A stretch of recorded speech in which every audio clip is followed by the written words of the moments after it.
This is DVBCU, the voice of Christian Unity. Kini ang tingog sa Kristohanong panaghiusa, the station that cares for the whole body of Christ. Ang istasyong nagpakabana sa kinatibuk-ang lawas ni Kristo. Tune in for many informative biblical teachings from Genesis to Revelation and Christian music, classical and contemporary. Paminaw sa daghang mga pagtulunan, giskan sa Genesis hangtod Apokalipsis, og mga Kristohanong mga awit, karaan o bagong alawiton. The Lord's Prayer in John 17 is its inspiration of this station. Ang pag-ampo sa Ginoo sa Juan 17 maoy inspirasyon ni ining istasyon. Shalom and God bless us all.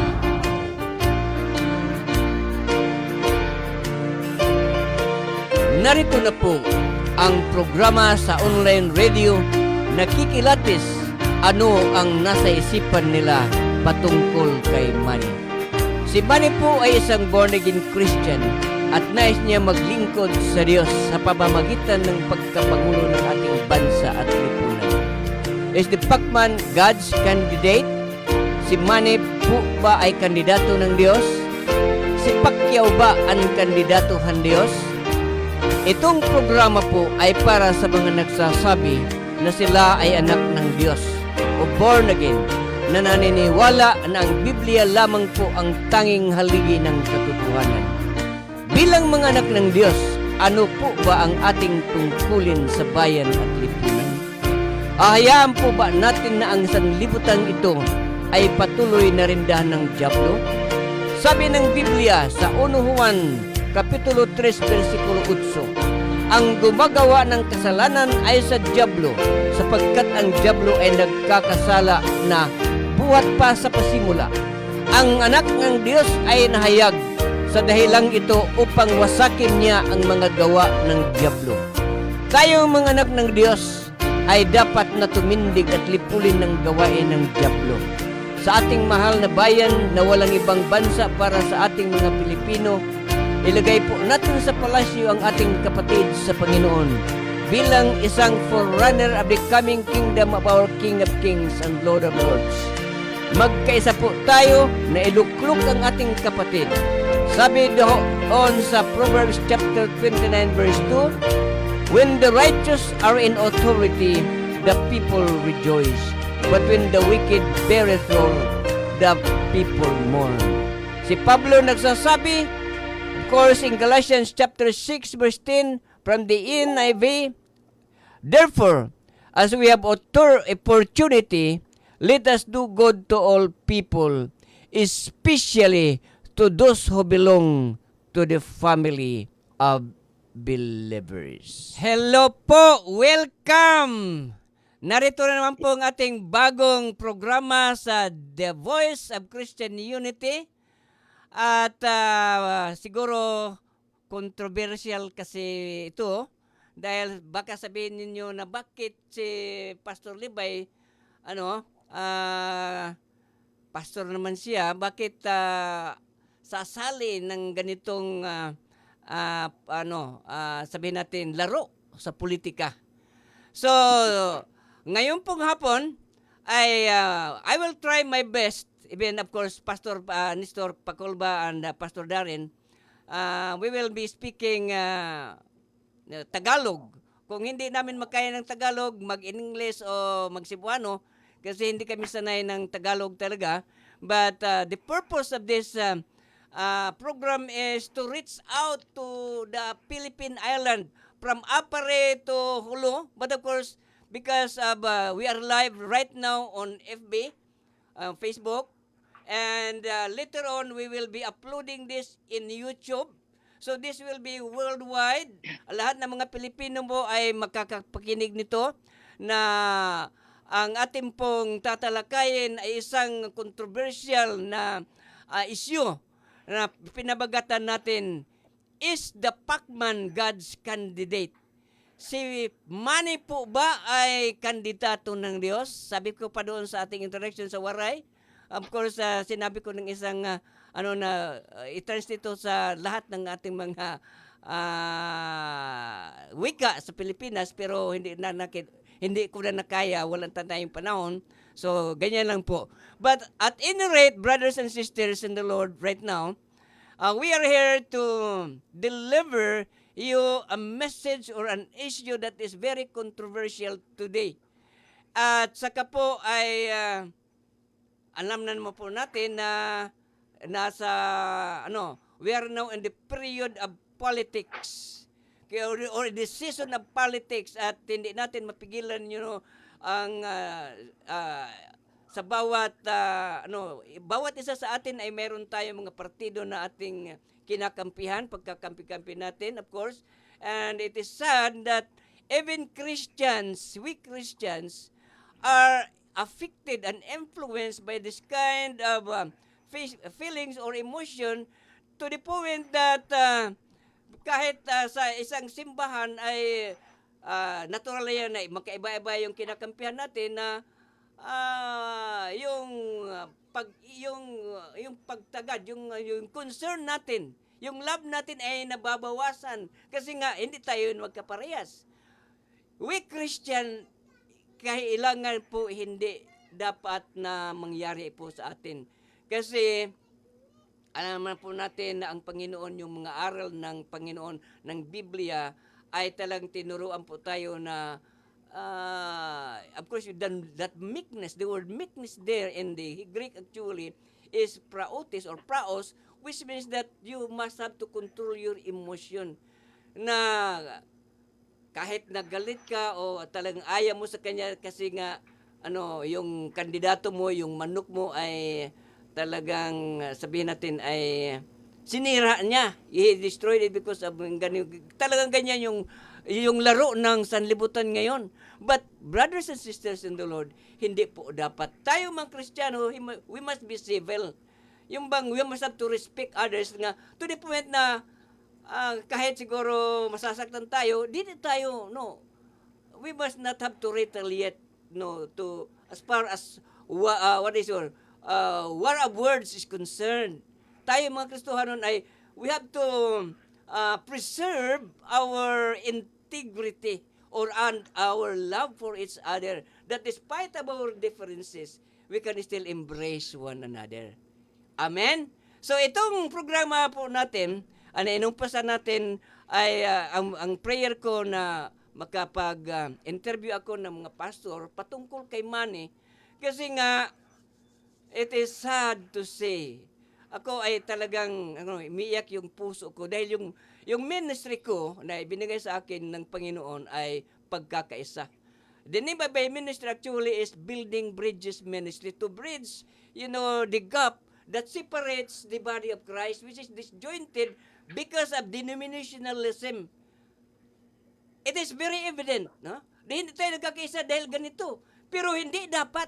Because, of course, I'm not going to explain more as far as denominationalism is concerned. Pero ang gusto ko lang iparating sa ating ngayon, hapon na ito, na kahit po tayo ay magkaiba, pero isipin po natin na tayo po ay nananalangin how many decades now. Maybe even before the Philippines started to become an independent country, of course, as far as our history is concerned. We are always praying for leaders who will be in the government that are God-fearing, dahil walang corruption mangyayari. At ngayon, sasabi ko of course sa ating mga bashers yung gano'n, kailangan tayo po magkaisa. So itong ating programa, salamat, nandyan ang ating kapatid Pastor Billy Pacquiao. Welcome, Pastor. And of course, itong kuan ko yung Thank you, Pas. being an host, mayroon tayong mga tanong na ating sasagutin dito na very controversial. So welcome po sa ating pong lahat. Dito po ang ating programa na kikilati, sabi ko pa sa ating introduction, na patungkol kay Manny within Christendom, within the born again community as a Christians, ano talaga ang ating feelings between brother to brother? Because, in John chapter 17, in verse 9, I think in verse 9 or 10, the Lord actually prayed only for His people. Sorry to see this. Even Jesus Christ Himself prayed. Nanalangin siya.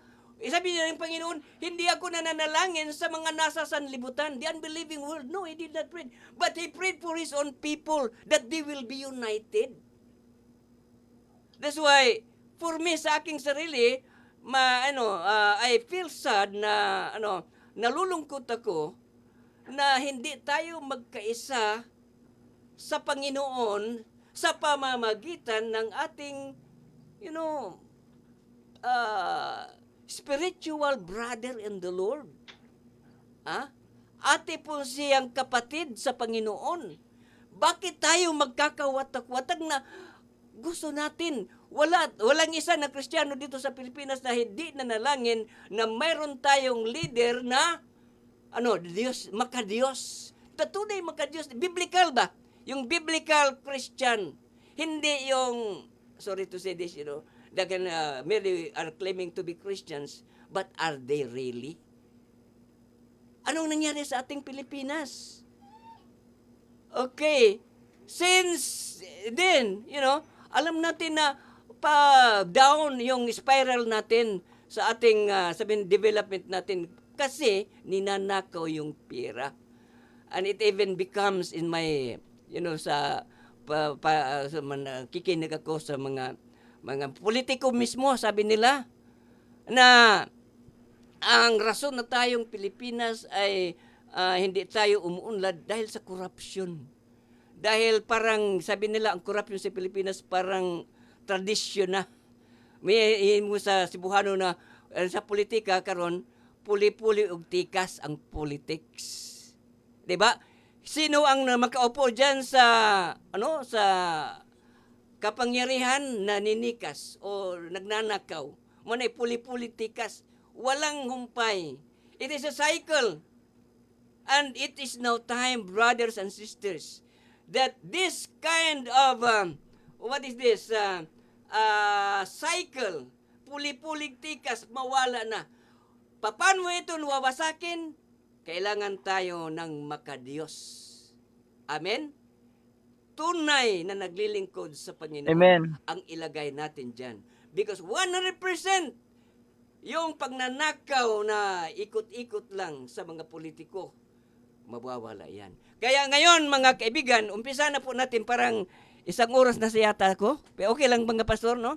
But of course, I'm just giving my introduction in order to excite our listeners this afternoon para magpatuloy tayo dahil itong ating unang programa natin ngayon, mayroon pang susunod po ito. Of course, iba-iba na mga muka ng mga pastor. At okay rin, kahit itong Zoom ko, kahit 500 tayo, kakasya tayo rito. Basta para kang Pacquiao, okay lang yan. Okay, so umpisan po natin ang ating pagtatalakay ngayon dahil this is of course question and answers. Okay, para ito kay Kuan, Pastor Nestor, siya mang isenyor, unahin natin. Okay, pwede mo ibigay sa iba. Ikaw Back muna. up na ako. Ikaw muna. Sige. Ikaw muna. Sige. Ito ang tanong. Okay. Ito kasi ang una kong tanong na buhay naman ng tanong. Dahil ito talaga pinaka-controversial sa ating mga Kristiyano. Dahil sabi daw nila, bakit ang Kristiyano sasali sa politika na marumi? Tayo daw ay mga balaan, yung mga banal. Hindi tayo dapat sumausaw sa mga dirty politics or mga politicians as it. 'Di ba? So, anong Pastor Nestor ang masasabi mo? Hindi pa tayo dapat Yeah. dahil kung hindi tayo dapat hindi na ako alis na ako. So, magandang umaga para sa ibang bansa, gabi kung gabi sa inyo. I'm Pastor Nestor Catalan Pacolba. isang pastor at kasama ako sa Nation Transformation Movement. Parallel po ito na tumutulong kay Senator Manny Pacquiao. Now, ang tanong bakit daw tayo mga Kristiyano sa politika na ito ay marumi. Traditionally, yun pong sinasabi ng lahat noon, no, na talagang marumi. Para bang sinasabi din nila na itong computer ay kay Satanas, no? Yung mga sinasabi nila. Pero nakita natin na gamit pala itong computer, katulad ngayon, na maiparating natin yung mga mensahe sa ibang lugar na malayo. So itong politika, matagal na panahon na hinahawakan ng mga taong walang takot sa Diyos. Ito na yung panahon natin, no? Panahon na natin na, kumbaga, mga taong may takot sa Diyos. Dahil tayo naman ay bumovote tayo, nagpipray tayo. So kailangan makisali talaga tayo dahil affected man tayo sa nangyari sa paligid natin. At nakita natin ang sitwasyon ng ating bansa. Nung napakinggan niyo si Senador Manny ay nung nandoon siya sa Radisson nung last Saturday, trilyon ang utang, no? Trilyon ang utang ng ating bansa. Tapos ang income lang ata ay 2.5 trillion. So anong mangyari sa isang taon? So na puro utang na tayo. So ngayon, kung di tayo nakialam tayo sa prayer, hindi naman ay possible because we have naman the knowledge at binigyan tayo ng wisdom ni Lord just to extend help, no? So, katulad sa akin, I was talagang nagbo-volunteer ako dahil nakita ko na ito yung cry ng marami. Ito yung prayer ng marami dahil alam nating may agenda si Lord sa ating bansa. Kaya ako, para sa akin, kailangan talagang sumali tayo, hindi lang magbutar. Ang ano ko nga hindi lang magbutar, but ay talagang ini-encourage ko, hinihikayat ko yung marami na kumbaga ay to educate ang mga tao sa tamang pagbutar. Tayo ay nagreklamo tayo na ay kurakot man wala para man ding nangyari, pero tumatanggap tayo. It's high time. It's about time na tulungan natin ating bansa sa paraan na piliin natin yung tao na may takot sa Diyos. Kaya sumali na ako, nagboto ako. Sabi na, malaki yung patanaw ni Senador Manny. No, sa grupo natin, kami pa ang gumagasto just to extend help. Why? The bottom line ay may agenda si Lord sa ating bansa. Kaya, payag kayo hindi na nakinig ngayon, talagang sasali na ako. Kung puputar man ako, puputar na ako sa tao na may takot sa Diyos. Salamat. Salamat, Pastor. Pero parang kulang pa na, Pastor. Dagdagan pa siguro mamaya. Ay, dagdagan natin mamaya. Mamaya. Para sa iba. Para sa akin, nakulangan pa ako. Pero of course, meron tayong dalawa na sasagot, of course. Dito tayo kay Pastor Darren. Pastor Darren, anong masasabi mo sa sinabi? Good day. Anong masasabi mo sa tanong na talagang, para tayo yung mga tao ng ganun, sabi ko, bakit? Para tayo hindi tao para tayo hindi citizen ng mundo ng Pilipinas na ito, na hindi tayo daw ipasasali sa politika. So, Pastor Darren, anong masasabi mo, Pe? Yes, una-una, Pastor, salamat sa ating Panginoon na nandito tayo ngayon, nagtatalakay sa mga pangyayari at mangyayari sa ating bansa. And good day sa lahat ng nakikinig, sa mga viewers, at sa mga listeners sa programang ito. And God bless us all. At ako po ay isang church worker sa Jesus Christ the Living Rock, Liboron, Karkar. At isa po akong part ng sports chaplaincy dito sa Region 7. Nag-reach out kami sa sports, especially sa basketball, sa mga varsity team. Kahit anong sports, ni-reach out namin yan, yung mga coaches at mga athletes to know about the Word of God. So, the Gospel of Lord Jesus. Para yung sports, sa maabot na panahon, walang grabing pisikalan ba? At saka may relasyon sa ating Panginoon. Yun ang vision at mission namin. Ngayon, tungkol sa tanong mo, Pastor, salamat sa tanong mo. Para sa akin, dapat lang tayong sumali. Kasi we are part of this country. We are citizens of the Philippines, of this republic.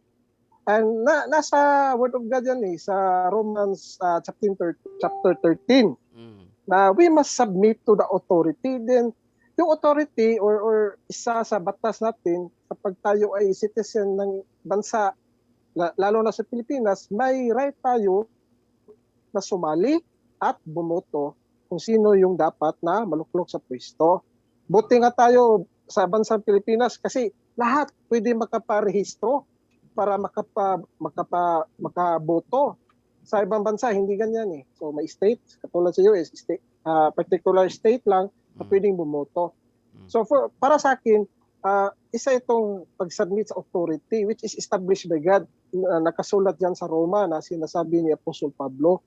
Tapos, tama yung sinabi ni Pastor Nestor, ito na yung panahon, tamang panahon na tayo ay pumili na isang kandidato na may takot sa Diyos at may relationship sa ating Panginoon, lalong-lalo na si Jesus Christ.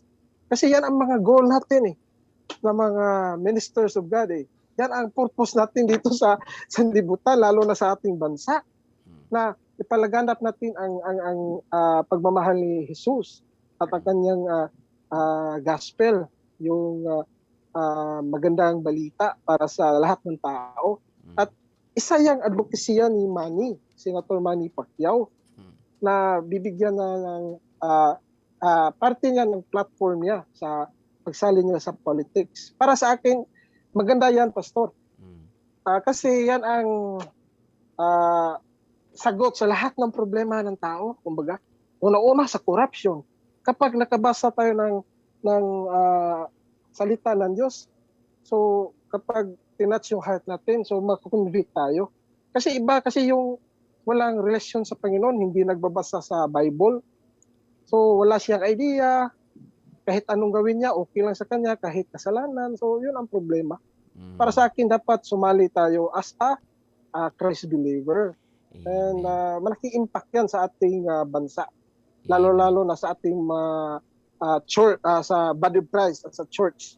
Kasi dito tayo nakatira at si Manny Pacquiao, yung sinusulong niya ay salita talaga ng Diyos. At may honesty siya, may integrity. Kaya ako sumali sa ganito. So, yun lang, Pastor, para sa akin, aking opinion. Salamat. So, napakaganda po ng ating ng ating mga sagot. Dahil, alam mo, before we continue, sabihin ko lang sa ating mga tagapakinig ngayon na sumusubaybay sa atin na ako ang host dito. Ako hindi ako nabayaran ni Manny. Hindi ako nabayaran ni Manny. Ganito, Pastor Libay, gumawa ka ng ganito. No, wala yan sa akin. Bakit? Why I am doing this? Because my ministry, again, nasabi ko na siguro, ang ministry ko ay pagkakaisa ministry for the unity of the body of Christ. So, para sa akin, this is now the time in which we have to show our unity as a body of Christ. Dahil, isa lamang po ang ating kandidato, kumakandidato na ating kapatid sa Panginoon. Of course, the others, of course, they may claim that they are, but of course, biblical Christianity is what we say. We are, we uphold, rather than just claiming to be. Because, of course, this is different between the biblical Christianity and professing Christianity. So, what Pastor, pwede ba may additional ako? Sandali, konti. Okay, sige. Kasi sa akin, may nagsasabi, idol ko daw si Pacquiao. Iko-correct ko yan, hindi ko idol si Pacquiao. Kasi ang idolatry yan sa Biblia. Hindi magandang meaning yan. Sa akin, na-admire lang ako sa kanya. No, mahirap pa siya hanggang ngayon. God make him something to nothing. And he glorified God about that. Yun lang sa akin. Hindi ako binayaran. Wala. Katulad ni Pastor Nestor, no? Ginagamit ko yung social media ko Ah. pag-campaign para sa kanya. Yun lang. Salamat, Pastor. Wow. Yan talaga. Yan, i-clear natin sa aking sarili. Kasi issue yan eh. Yan ang, Issue yan eh. hindi ko pa nakita si Pacquiao na personal mula sa poll at wala, hindi siya kay nag-message ng ganito, ganyan. No. It is from the heart because again, if you have read my Yes. open letter, kung nabasa ninyo yung open letter ko, alam ko karamihan sa inyo, yung mga friends ko, ay talagang walang this is only because of my prayer. This is the answer of my prayer. Whom am I going to support as far as, the leader of our nation is concerned?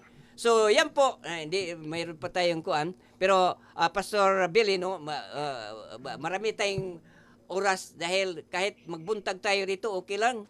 Dahil yung Zoom natin, unlimited dito kasi. Kahit magdamag pala, hindi magbuntag. Sorry yung mga Tagalog ha, yung mga Tagalog kasi, kami may dito mga Cebuano, talagang napipilipit yung dila namin pag Tagalog, magkalisod may managawog. Pero at least ay makasabot kayo. Makaintindi kayo. Yeah, naiintindihan. Oh, Yes. maintindihan ninyo yan. Okay, dahil yung audience natin from Apare to Cagayan. From Apare to Sulu. Amen. Of course, to the Then world. ibang to the bansa. world. Yes. Talagang, So, yan ang, let me repeat again. That is redundant. Let me repeat. As far as this program is concerned, wala pong sponsor natin dito. Hindi ako nabayaran. Hindi ako, sabi nila, nabutbaying. Hindi, no. It is because this is the answer of my prayer to the Lord. Whom am I going to support this coming election?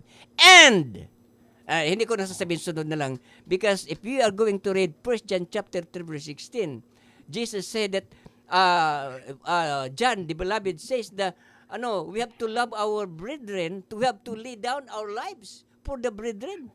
That's why tayong supporter, myself as a supporter na as far as this presidency is concerned, sabi ko hindi yung iba yung loyal, ang translation nila sa loyal is lunod patay, di ba?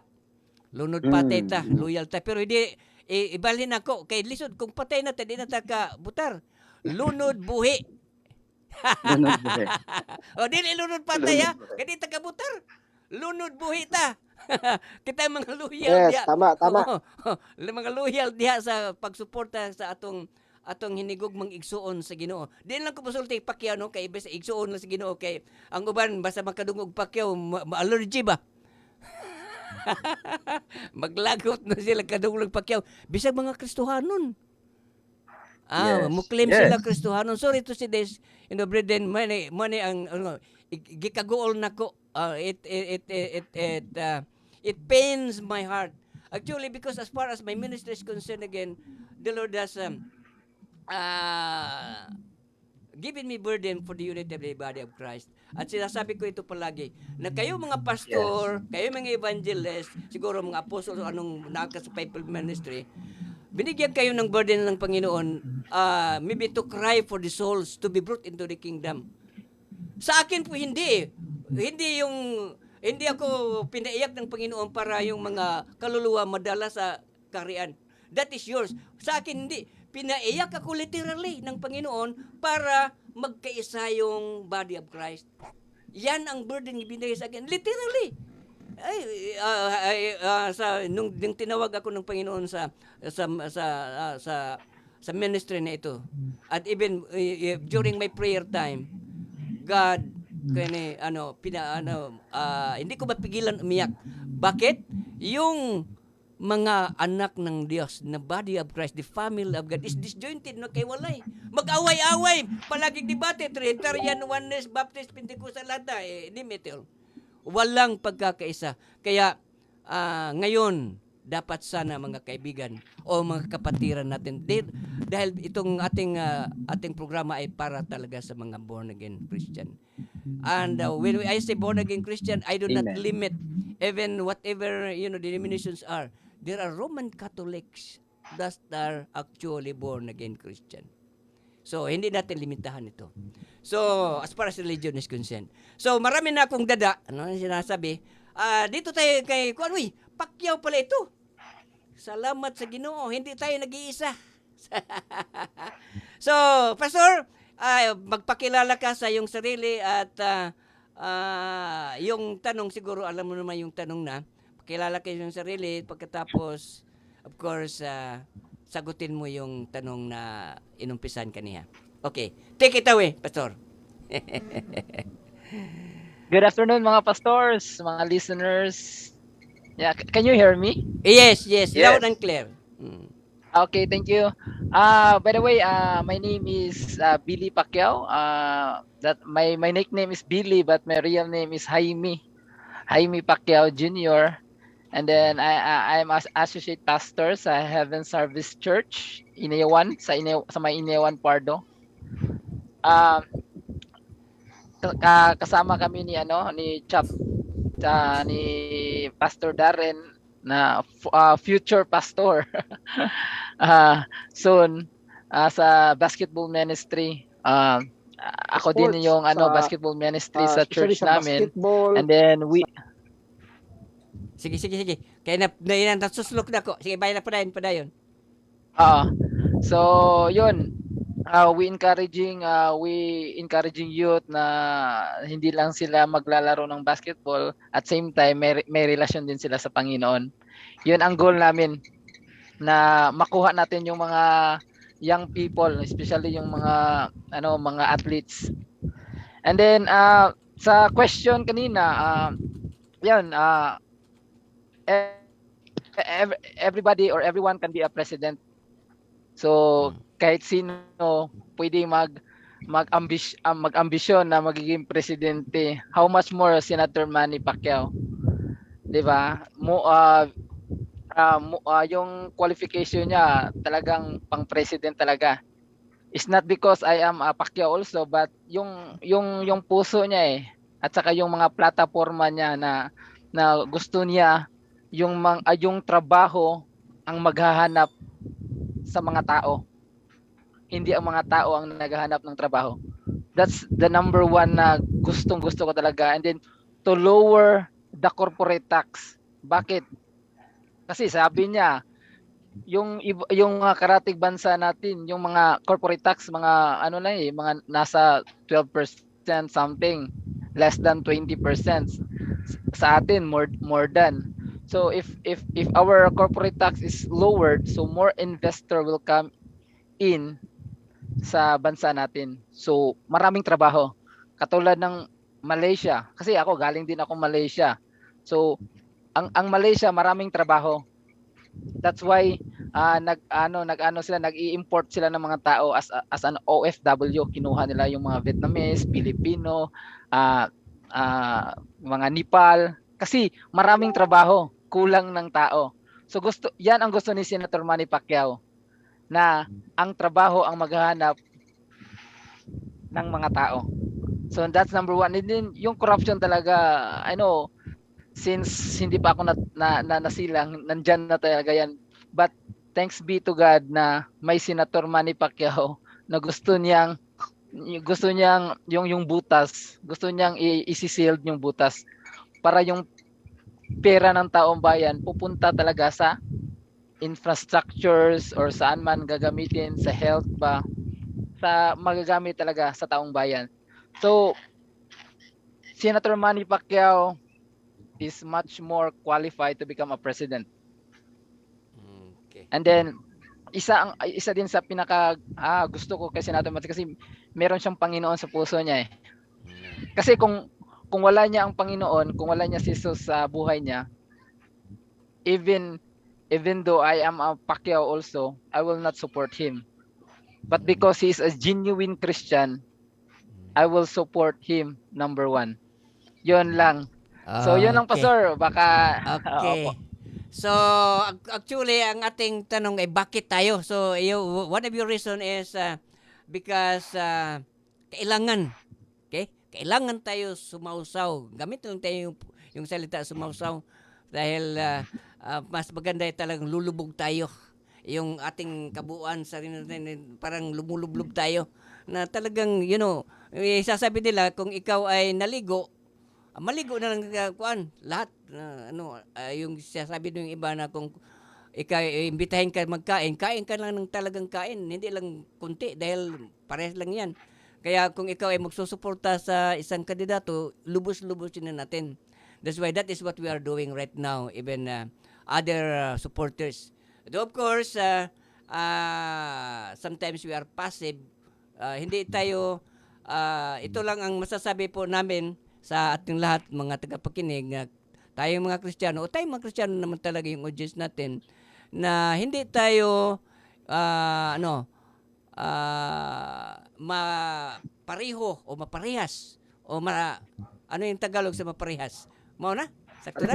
Mapareho sa mga hindi Kristiyano ay yung iba na yung kanilang campaign yung kami Hindi makatulad or katulad. hindi tayo matulad sa campaign strategy yung iba dahil one of the as far as the worldly argument is concerned, in order to destroy your opponent, you are going to what? To destroy his personality. So, personal na ba? Hindi dapat, okay? Kaya sisiraan mo yung katunggali mo para ikaw ay maging maganda. Okay? You have to shine, then otherwise we will be darkened. Parang ganun. Hindi ko lang talaga masabi ng Tagalog yung ganun. Pero ibig kong sabihin na yan ang talaga ang laro ng sanlibutan sa politika, which is actually hindi talagang maganda. Because politics in itself is not immoral. It is not immoral. It is only become immoral because politics per se is amoral. Immoral means that there is nothing, you are not conscious of wrong or right. But rather, sabi kanina ni Pastor Nestor na parang ganito sa ating kuan, itong internet natin. Amoral yan. Nagiging masama lang yan yung kung ginagamit ito sa mga masasama, halimbawa yung mga pornographic pictures, yung mga panluluko, yung mga scamming, yan talaga ang masama. But if we use the internet for the glory of God, tulad ng ginagawa natin, nagpre-preach tayo ng sa Panginoon, nagpupuri tayo sa Panginoon sa pamamagitan ng internet, o nagsisimba tayo, nagsasamba tayo, that is that. So that is the same thing with politics. As a Christian, we are not going to conform to what the world is doing. Na dirty politics talaga. Okay? Sa atin ay kung sisiraan man natin siraan si Pacquiao dahil alam mo kasi naawa ako minsan sa kay Pacquiao. Dahil ako rin nasasaktan kasi yung sa lahat ng mga kandidato sa pagka-presidente, sa pagkapangulo, siya talaga yung idinidiin masyado. Sabi nila ganito, ganyan, talagang masasama yung sabi nila kay Pacquiao. Okay? At hindi naman ako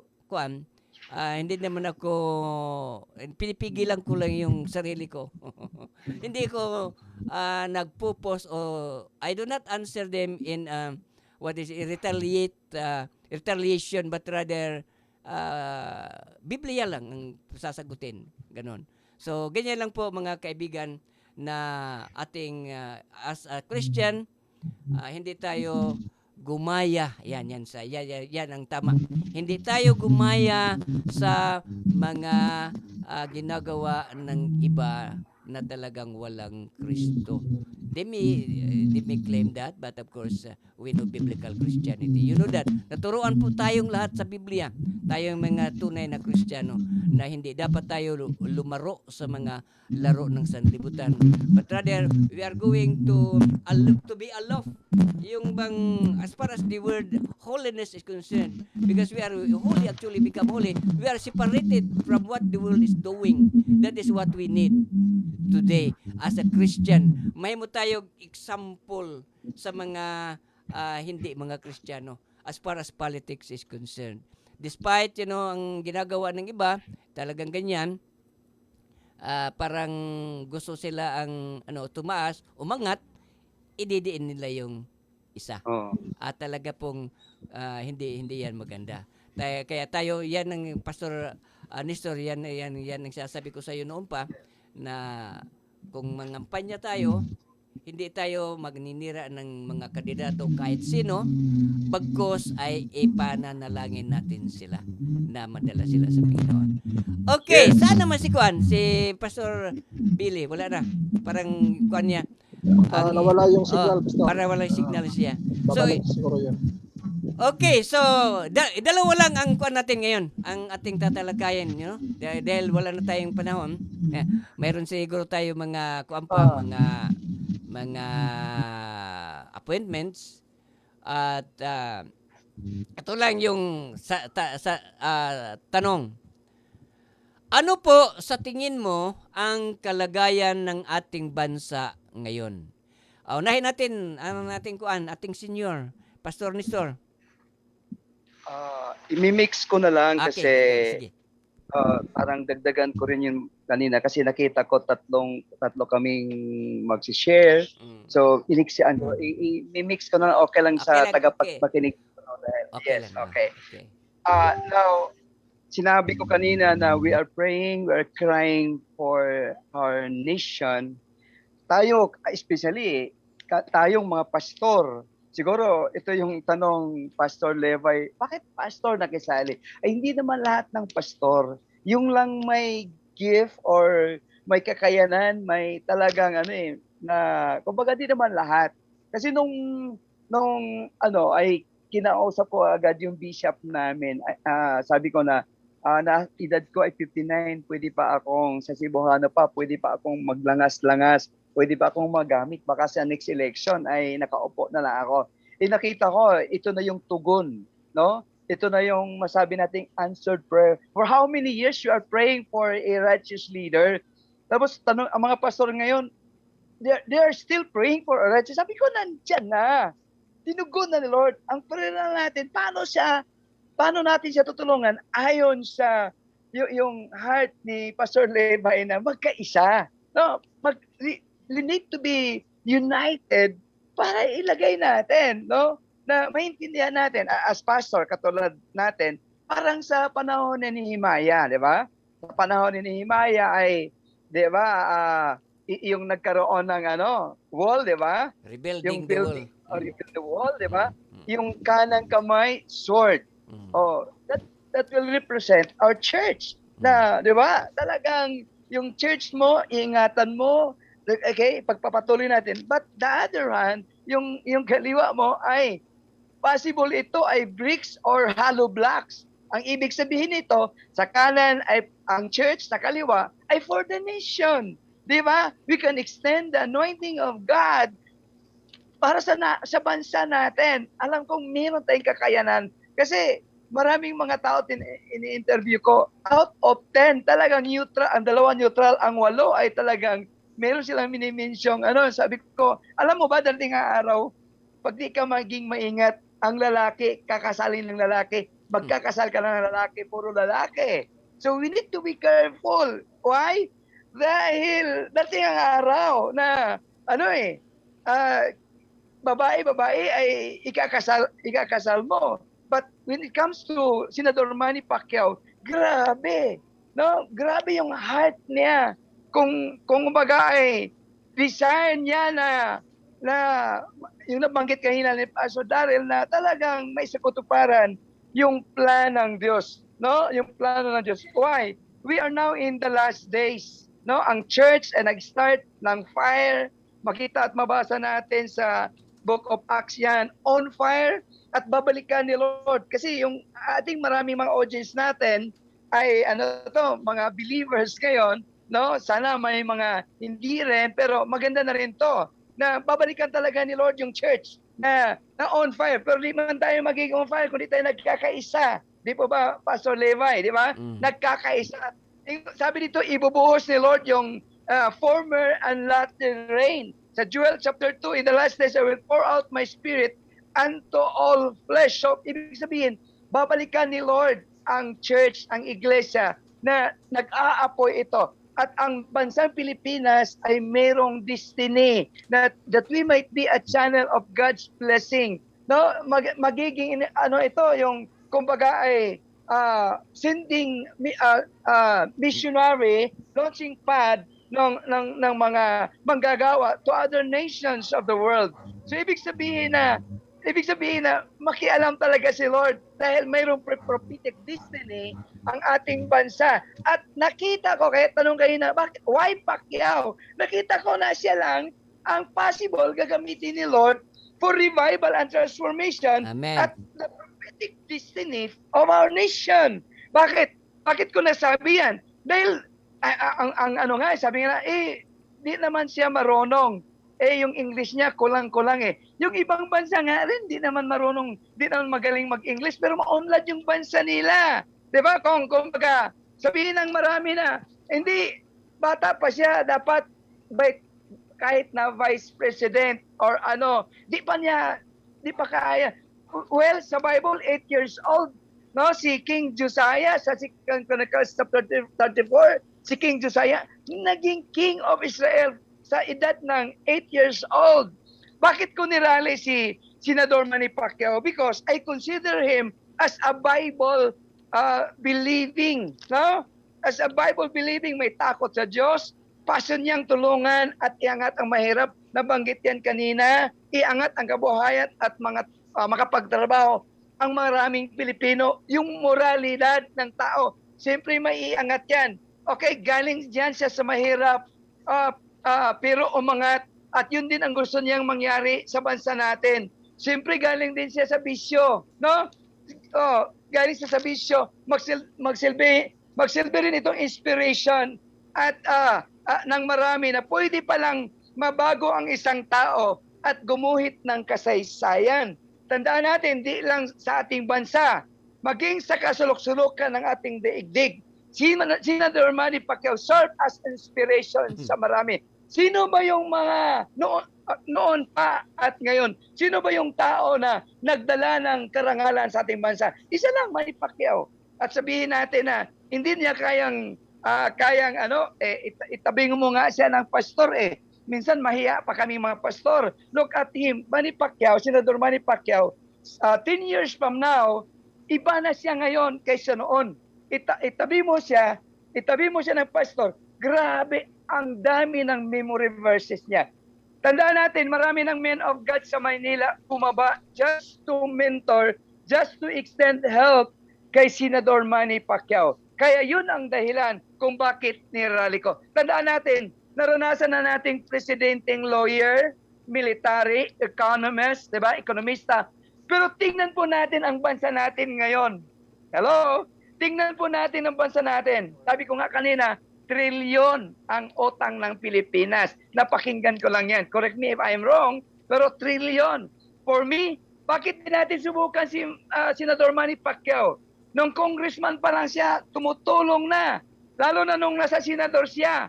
No? Marami namang nasa Senate, pero makita natin, isa sa langas, no? Isa sa mga tumatayo at sumusulong, si Senador Manny Pacquiao. Ang daming tinutulungan na nagkabahay, mga scholars, nabigyan ng pagkakataon.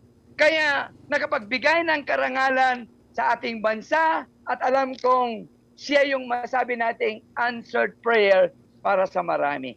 Maraming salamat. Okay.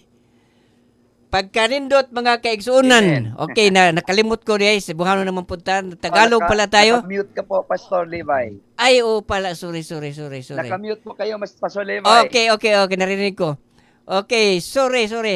Okay. Mabuti lang kasi nagsibuhano pala ko kaniha. Dahil we are trying our best. I myself is trying my best to speak in Tagalog. Talagang mahirap magtagalog kung paminsan-minsan lang. So, yan talaga yung kuan natin na napakinggan na bakit anong kalagayan ng ating bansa ngayon na kinakailangan natin na mayroon talagang mamuno na God-fearing, na godly.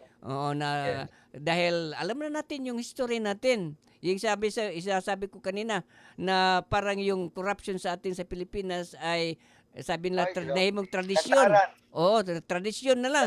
Puli-politikas. Yes. Oo. Puli. Puli-puli. Sa Tagalog, anong yung puli-puli? Yung Palitan. palitan lang Palit. ng nakaw. Oo. Kung sino ang nakaupo diyan sa sa gobyerno, kay si senador, si presidente, si mayor, si gobernador, sorry to say this, but this is not, we are not, of course, naming names, but this is generic. Generic. So, yan po. So, Pastor Darren, ano po ang masasabi mo? Ano ang tingin mo ng ang kalagayan ng ating bansa ngayon? Okay? Thank you, Pastor, sa maganda na question na naman. Mm. Punong-puno ako sa pagsabi ni Pastor Nestor, no? Totoo yung sinasabi niya lahat. Sa akin, yung tingin ko na nangyayari talaga sa bansa natin, unang-una is yung, di ba, korupsyon at saka yung utang na minensyon ni Pastor. Totoo yan. Noon pa yan, meron na. Panahon pa ni Ferdinand Marcos, meron ng utang ang Pilipinas. Kung tingnan natin yung record, nangutang na sa panahon niya para sa infrastructure. Mga infrastructure, katulad yan sa First Bridge. So, para sa akin, ginawa yan dahil para sabihin ng ibang bansa na maunlad yung isang bansa. At saka may purpose yun, kaya ginagawa yun nila, yung umutang at saka ipagagawa ng infrastructure. Kasi ang purpose nun para kumita yung infrastructure or mayroong magnet ba, kumbaga, mangyayari. Uy, mag-invest tayo doon kasi ganito yung Pilipinas, maganda yung kuwan doon, may peace and order, ganyan. Pero ang problema, hindi nag-result ng maganda. Hindi nag-generate ng pera or income. So ang problema, lumubo yung utang natin dahil sa interest. Hindi pa natin nabayaran. So yun ang problema. So hindi na balance. Kaya noong ibang presidente na naman, so pumatong na lahat ng utang. Umutang na naman, gumawa na naman infrastructure, pinasok rin ng corruption kasi may bidding yan di ba? Para sa mga contractor. So domino effect yan yung mangyayari sa natin, sa bansa natin. Yun talaga ang kinoconnect ni Senator Manny Pacquiao na problema talaga dyan is yung corruption. So now, kapag walang corruption, so may pag-asa ang bansa natin. May iuunlad pa to. So yan ang ang talagang pakya niya, huhulihin, parusahan yung corruption. Sa kayang utang, yun, tama yung ginagawa niya, na yung revenue, yung mga tax revenue na dito sa bansa natin, yun ang palakasin natin, di ba? Para lumubo yung mga income tax natin sa government para sufficient para pambayad sa mga utang. Tapos wala lang corruption, maganda yung tax natin, di ba? So may effect yan. Hindi na tayo utang ng utang. Kumbaga, hindi ka pa sa Bisaya na tao, di ba? Hindi ka pa isinilang, may utang ka na. Di ba? Imagine mo, hindi pa ako sinilang, may utang na ako. 120 o 100 plus yata yun, 1,000 yung utang bawat isa. So, bad kuan yan, kanang bad kuan ba, balita, it's not a good news, no? To hear. At saka, yung kalagayan ng bansa natin, mahal yung kuryente. Ang mahal ang kuryente, yun ang usang plataforma ni Manny kasi dalawa yung tawag ba doon? Dalawa yung humahawak na parang nung yata ang tawag doon, dahilan kung bakit ang taas ng kuryente. So merong plano diyan si Senator Manny na tatanggalin yung isa, no? Para ma-less yung mga charges, yung tawag, basta nakita ko yan sa social media na isang plataforma niya na tatanggalin niya yung isa. Kasi hindi pwede yan. Dapat sa konstitusyon, wala yan. Isa lang dapat, hindi dalawa. So, tinira niya yung DOE sa issue na yan. At saka, ang ibang problema is yung pagkain, yung mga bilihin, ang mahal-mahal. Ang mahal-mahal. So, ang gasolina natin, ang mahal. So, anong ba nangyayari dyan? Domino effect yan So, ang taas ng tax ng gasolina, so mahal ang gasolina, so mag-i-effect yan sa mga bilihin. Kasi gagamit tayo ng delivery, di ba? So may domino effect yan. So gagawan rin ng paraan yan ni Senator Manny, sabi niya. Yan ang pinapangako niya. At saka yung kuan, ano ba to? Yung kalimutan ko. Meron pa isa. Yung sandali lang. Kwento. Nakalimutan ko. Maganda sana ang topic nito. Yung may isa pa. Nakalimutan ko. Parang blanco ako. Sorry. Oo. Basta si Manny Pacquiao, grabe yung heart niya sa yung plataforma niya sa Pilipinas. Yung tourism, papaganapin niya, at saka yung business or commerce. Yung pala, commerce. Mayroon na siyang 5 bilyonaryong kaibigan na tutulong at mag-i-invest sa ating bansa. Kapag maliit or bababa yung tax ng corporate tax natin. Yung sinabi ni Pastor Billy, tama yun. So malaking epekto yun para sa ating ekonomiya. No? Saka si Manny, may takot sa Diyos, may nagbabasa ng Bible, so malaking tulong yan. Kasi nire-refer ko at tinutulad ko siya kay King David. No?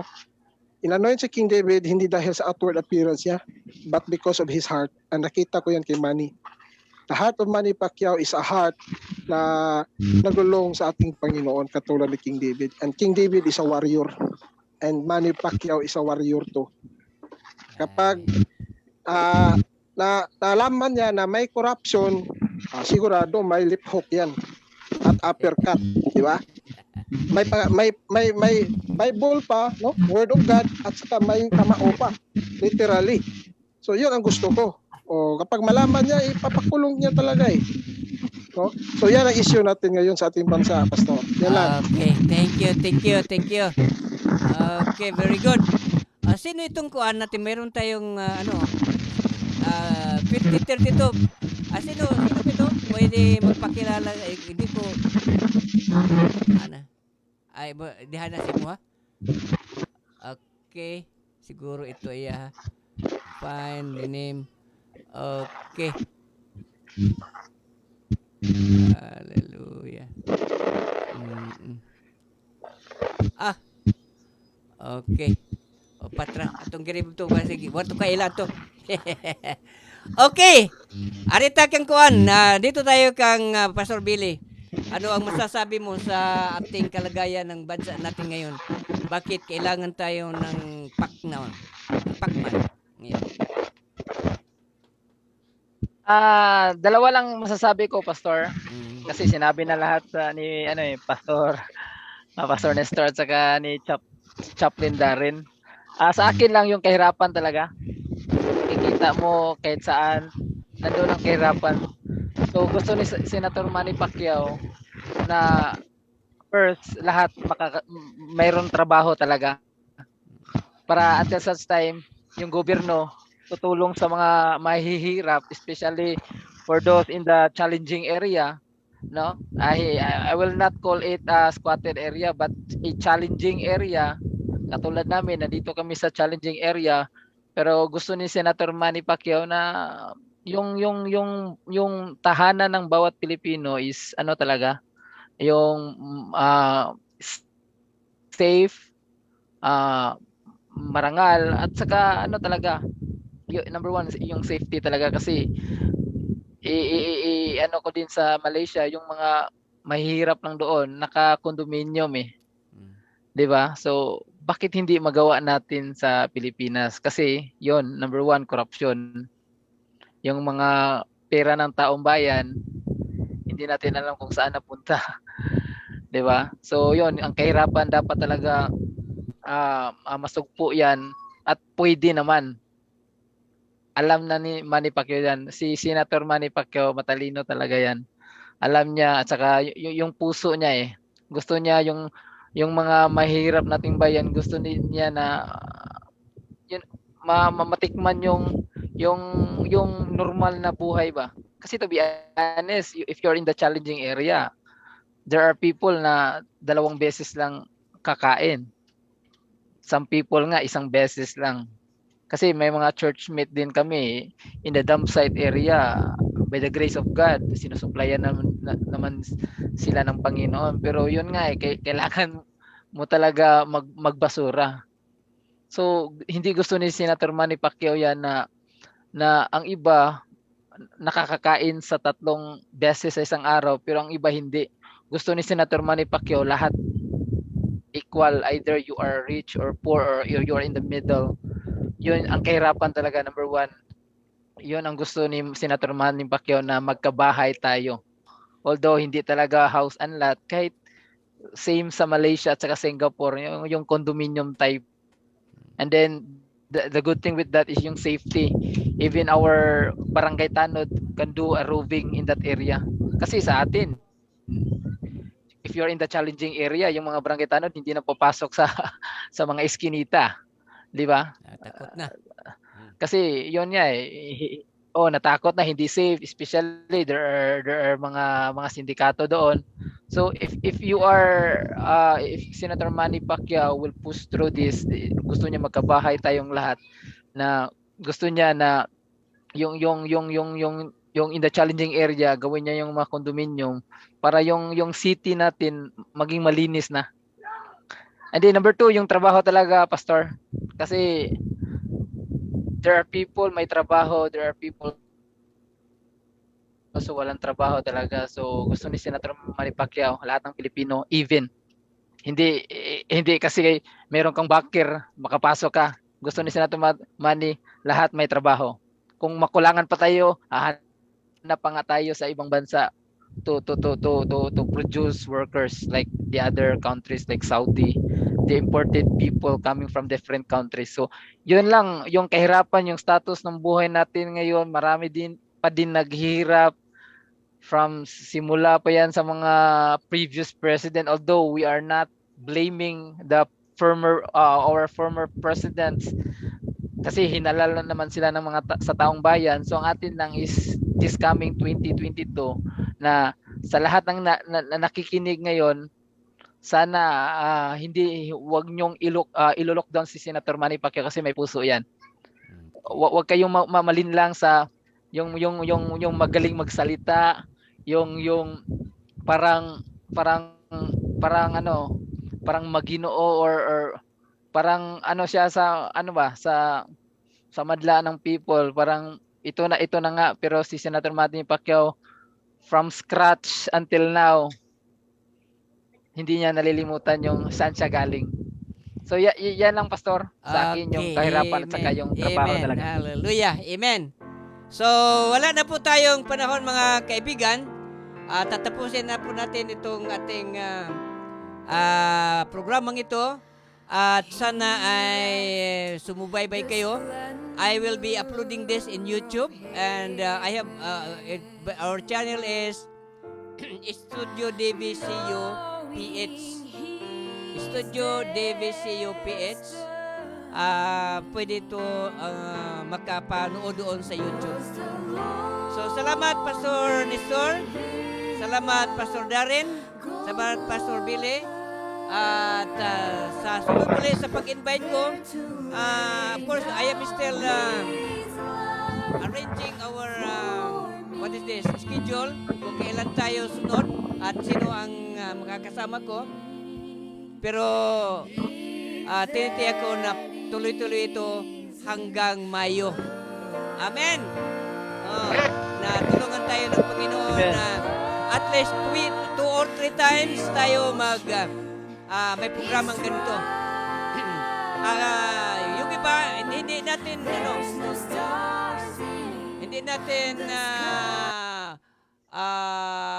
iparehas ang time, no?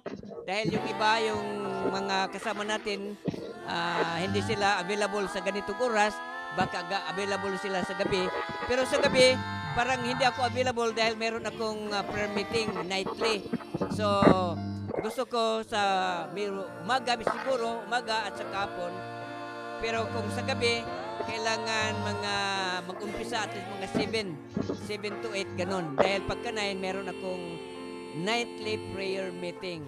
So, yung ating mga kasamahan dyan na naghihintay, dahil nag-message na ako sa kanila, ay maghintay kayo at magbibigay ako ng schedule para sa inyo. So, last words, Pastor Nestor, last word for our listener. But, tama kay ni Manny Pacquiao. Sabi nga nung nabanggit kanina, huwag natin ihalin tulad siya sa iba na mga galing magsalita dahil si Manny Pacquiao may puso yan. God bless us all. Pastor Darren, have your last word or parting words? Yes, sa akin lang, dapat we must love each other and we must pray one another and we must ask God for the wisdom and knowledge sa kung sino ang ibubuto natin. Hindi natin husgahan ang tao sa outward appearance, kundi sa puso. Tingnan natin yung puso niya, yung nagawa niya. At saka si Manny Pacquiao, siya yung author ng Bible Day na sineselebrate natin every January. Siya ang co-author. Yung ibang pastor, nagsiselebrate sila niyan, Bible Day ngayon. Hindi nila alam, si Manny Pacquiao ang author yan. So, ako, yun lang ang masasabi ko, Pastor. And God bless the Philippines and God bless us all. God bless this program also. Okay, but really, have your last words or parting words? Yun lang, I want to encourage everyone, yung mga listeners natin na busisihin nyo yung mga kandidato na tumatakbo sa Pangulo kasi hindi yan after magboto ka pwede mong bawiin kasi this is a 6 years term so dapat ipag-pray nyo kung sino talaga ang iano sa puso nyo ng Panginoon. So yun lang, God bless all. Okay, thank you. And bye for now. At magkita-kita po tayo sa sunod. So, Thank you, Pastor Libay, okay. Pastor Nestor. Okay. Thank you.